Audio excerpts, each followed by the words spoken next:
All right, so tonight we have the fourth Democratic debates of this election cycle. I'm excited, as I'm sure you all are as well.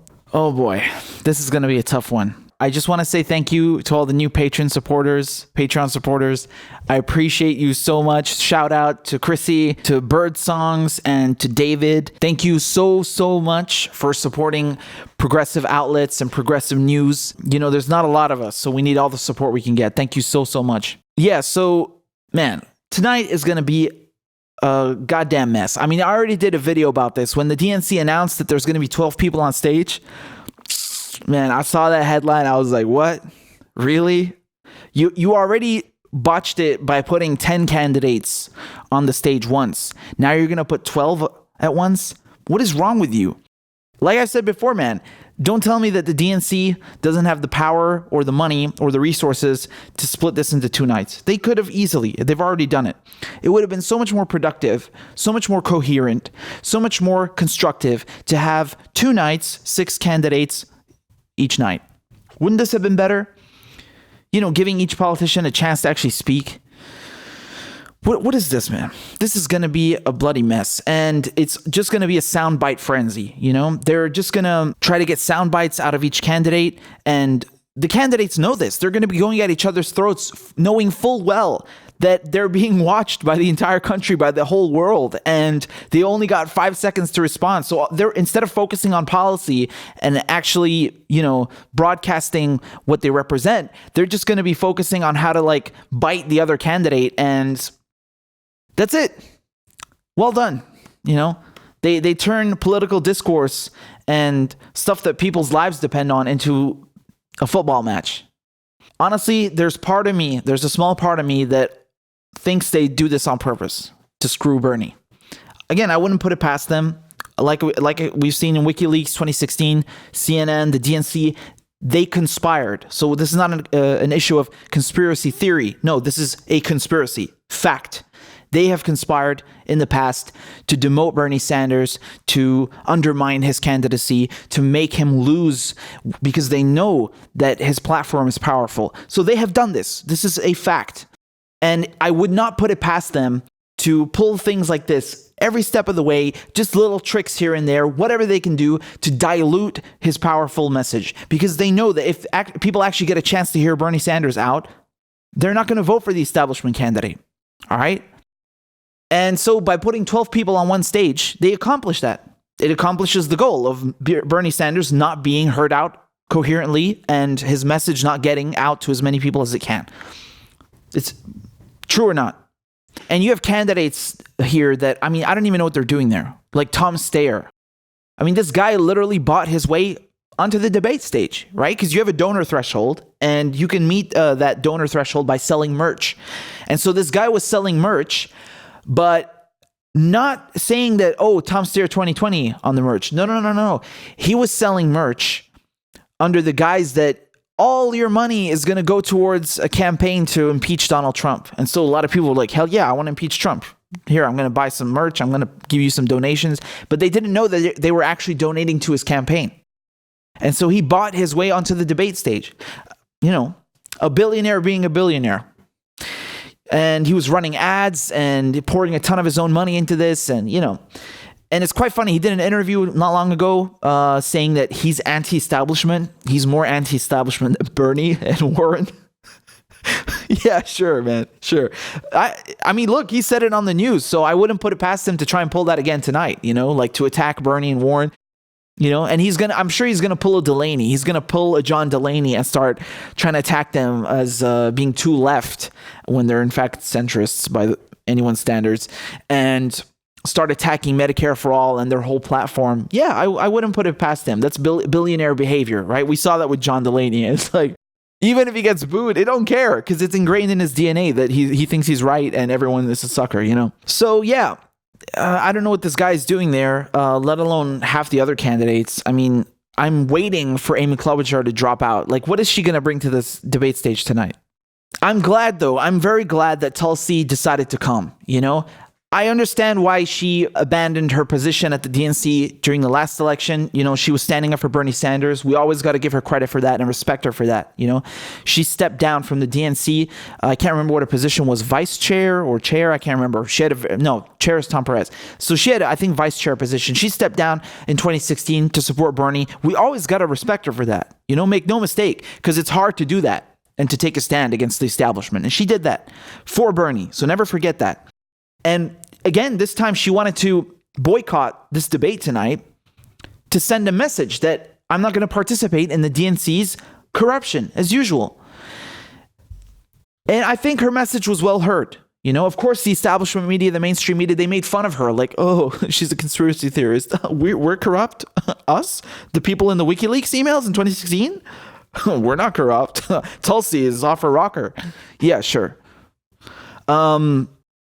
So I'm glad she's coming. I'm glad she's coming because I want Tulsi to pull another Kamala hit job. All right. She ended Kamala's candidacy last time. I'm sure that she's got more fight in her. OK, this is major Tulsi Gabbard that we're talking about. Don't forget that. OK, she's a soldier. She's a fighter. So I believe in her. What she did against Kamala, that was brutal. I mean, I was watching it live, right? And that was just beautiful how she took her down, man. She sliced through her like a hot knife through butter, man. Forget it. There was no coming back from that. And Kamala's been plummeting ever since. I did a video like last week, man. Poll numbers came out in California, which is Kamala's home state. She's doing terrible. She's doing terrible. So anyway, I hope Tulsi pulls another hit job. On who? I don't know, man. Warren, Biden, I don't care. Either one of them will be fine. You know, just get him out of the mix. We want Bernie to win this, and we need Bernie to come out strong. Now, on the topic of Bernie, I guarantee you they're going to bring up his health. Okay, I am so sure that they're going to do this. Like I said, man, this is part of the conditioning, the brainwashing, the whatever you want to call it. Whatever you want to call it. They plant these seeds in your subconscious mind every single day. It's like a drip. Okay, Bernie's heart attack, Bernie's health, Bernie. Yeah, that's all they want to do. I saw an article this morning in the LA Times talking about how Warren, despite being in her 70s, she's in such good health because she runs up on stage when she's doing her rallies. I mean, this was like an article from a high school newspaper. Okay, this was pathetic. I don't know who wrote this. I mean, but they were drooling over her just to create this contrast, just for the sake of creating a contrast and being like, oh, see, Bernie isn't like Warren. He had a heart attack. He doesn't run when he gets up on stage. I don't give a crap what kind of pace they get up on the stage. I care about their message, man. They really take us for fools, you know? Unfortunately, and most people do fall into this trap. Like I said, they condition you bit by bit. Every step of the way, they're going to pull these little tricks, man. Don't put it past them. This is their job. This is corporate media we are talking about. These companies have billions. This is their job. They know how to influence opinion. They know how to do hit jobs and smear people. They do this 24/7. Do not put it past them. Always be skeptical. Always be cynical. Especially when we've had proof of what they do. When they did this the last time around to the same exact person, Mr. Bernard Sanders, Senator Sanders. So I wouldn't put it past them that tonight they're going to bring up his health. They have no shame, man. I mean, you've been seeing how they've interviewed Bernie Sanders these past few days. They just straight up like tell him like, aren't you too old? Heart attack? No. Like, don't put it past them. They're going to bring it up. I'm pretty sure. It doesn't matter how they frame it. It might be directly or indirectly, but they are going to make the suggestion. They are going to plant that seed in your mind that, yes, Bernie has health problems. No. Even though he's doing fine and he was doing more than all the other candidates. He's been running for 4 years, right? He's been campaigning even after he lost the primary and working his butt off for working class people. They won't tell you that, right? And even though he got the green light and he's fine now, and he's campaigning usual, they will still bring it up, you know? Even though Biden and Warren are the same age, no, it doesn't matter. They want to attack Bernie, so that's where they're going to put their focus. Don't put it past them. So, yeah, man. And I know Jimmy Dore railed about this, and I was in such agreement because I felt the same way. I was like, Bernie's voice is too hoarse. And yes, we know we want to focus on substance and policy. I know we're not trying to be all about optics. I mean, you and me, most political junkies, right? People who follow this stuff religiously. We're not stupid. We don't care about how Bernie's voice sounds. But most people are not political junkies. They don't have the same attention span for politics that we do. So the little time that they're actually going to see Bernie Sanders, it can't be when his voice is that hoarse. Like, we're not asking much here, man. Again, I'm not saying we should give all the attention to optics. Bernie's message is what makes him so powerful and makes him the best candidate. We're in agreement. I'm just saying that, for God's sake, please, I hope Bernie's campaign didn't make him give speeches today or yesterday or the day before. I'm pretty sure he's resting, right? I'm pretty sure he's resting for the time being regardless. But they really need to stop making him do like 4 or 5 campaign events the day before and throwing his voice out. Okay, please, man. It makes his message more effective. It just does. And it's better optics. Even though optics is not everything, it's still good and better for Bernie.